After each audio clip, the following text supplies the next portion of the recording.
Ready start. ફકરો. ગુજરાતના નાગરિકોને વૈશ્વિક સ્તરની ઉચ્ચ સવલતો મળે અને તેમની પ્રાથમિક જરૂરિયાતો સરળતાથી સંતોષાય તેવું સર્વસમાવેશક અંદાજપત્ર 2024 રાજ્યના નાણામંત્રી શ્રી કનુભાઈ દેસાઈએ વિધાનસભામાં રજૂ કર્યું હતું. વિકસિત ગુજરાત 2047ના નિર્માણની દિશામાં મક્કમ પગલાં ભરવાની પ્રતિબદ્ધતાનો પ્રતિઘોષ પાડતું વર્ષ 2024-25નું ગુજરાત રાજ્યનું અંદાજપત્ર ગુજરાતના ખૂણે ખૂણાના સર્વાંગી વિકાસને પ્રાધાન્ય આપે છે.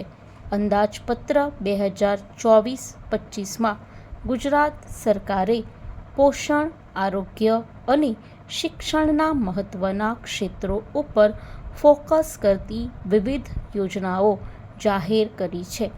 જનતાનો સર્વગ્રાહી વિકાસ એટલે રામરાજ્ય.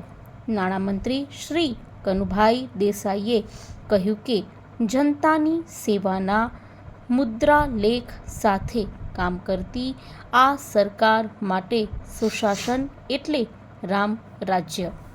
ફકરો. નાણામંત્રી શ્રીએ રજૂ કરેલા વર્ષ 2024-25ના અંદાજપત્રમાં કેટલીક જનહિતલક્ષી યોજનાઓ જાહેર કરી હતી, જેમાં સુપોષિત ગુજરાત, નમો લક્ષ્મી યોજના, નમો શ્રી યોજના, નમો સરસ્વતી, નિર્મળ ગુજરાત 2.0, આંગણવાડી 2.0નો સમાવેશ થાય છે. સ્ટોપ.